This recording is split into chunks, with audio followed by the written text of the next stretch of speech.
తమ్ముడు మూవీ ఇప్పుడే చూసా. అసలు దిల్ రాజు గారి కాన్ఫిడెన్స్ కి దండం పెట్టాలి. అసలు అలా ఎలా చెప్పారు ఇది నితిన్ గారికి కంబ్యాక్ మూవీ అవుతుందని? అంటే ఎంసీఏ మూవీకి కొన్ని చేంజెస్ చేసి వదిన ప్లేస్ లో అక్కని పెట్టి తీసేస్తే బ్లాక్ బస్టర్ అయిపోతుంది అనుకున్నారా? నాకు ఈ సినిమా కన్నా ట్రైలరే బాగా నచ్చింది. నాకు ఒకటి అర్థం కాదు, విలన్ అంటే ఎప్పుడు బేస్ వాయిస్ వేసుకొని మాట్లాడాలా తెలుగు సినిమాలో? ఇది కంపల్సరీనా?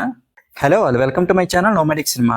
ఎంసీఏ సినిమాకి కొన్ని చేంజెస్ చేసి కొంచెం లార్జ్ స్కేల్లో ఒక అదిరిపోయే బీజిఎం విజువల్స్ ఉంటే సినిమా జనాలకు నచ్చేస్తుంది అనుకోవడం చాలా పెద్ద మిస్టేక్. అసలు నితిన్ గారు సినిమాలో ఆల్రెడీ ఛాంపియన్ కదా, అప్పుడు రాని గిల్ట్ సడన్ గా ఎలా వచ్చింది? దానికి కొంచెమైనా లాజిక్ ఉండాలి కదా. అసలు అక్కడే సినిమా డిస్కనెక్ట్ అయిపోయింది.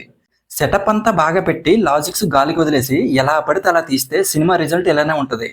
జనరల్ గా నేను లాజిక్స్ పట్టించుకోను, అట్లీస్ట్ ఎమోషన్ అయినా వర్కౌట్ అవ్వాలిగా. సినిమాలో ఎమోషన్ ఎక్కడా వర్కౌట్ అవ్వలేదు. సెటప్ మాత్రం బాగా పెట్టారు, ఎమోషనల్ గా వర్కౌట్ అవుద్ది, కానీ సరిగ్గా తీయలేదు. ఫైట్స్ కూడా అంత బాగా డిజైన్ చేయలేదు. అట్లీస్ట్ అవి బాగున్నా పైసా వసూలు అయ్యేది. సినిమాలో మెయిన్ పార్ట్ మొత్తం ఒక నైట్ లో జరగాలి. అది ఎంత గ్రిప్పింగ్ గా ఎంత ఇంట్రెస్టింగ్ గా ఉండాలి. ఖైదీ మూవీ ఉంది కదా ఆల్రెడీ, దాన్ని ఎగ్జాంపుల్ గా అయినా తీసుకోవాలి కదా. ఈ మూవీలో నాకు నచ్చిన విషయం ఏంటంటే అజనీష్ లోక్నాథ్ ఇచ్చిన బీజియం. అది కూడా మొత్తం కాదు, కొన్ని కొన్ని పోర్షన్స్ బాగున్నాయి. విలన్ కి ఇచ్చిన బీజియం బాగుంది. అలాగే విలన్ క్యారెక్టర్ ని స్టార్టింగ్ లో బాగా చూపించారు, తర్వాత తెలుగు సినిమా విలన్ లా చేశారు. లయ గారి చుట్టూనే కథ ఉంటది, కానీ తన క్యారెక్టర్ ని సరిగా డిజైన్ చేయలేదు. అలాగే వర్ష క్యారెక్టర్ కూడా వేస్ట్, తన క్యారెక్టర్ ఉన్నా లేకపోయినా ఒకటే. ఇంకా నితిన్ కొంచెం డిఫరెంట్ గా ట్రై చేశారు, కానీ ఈసారి కూడా దెబ్బ పడింది. ఇలా అయితే చాలా కష్టం కెరియర్.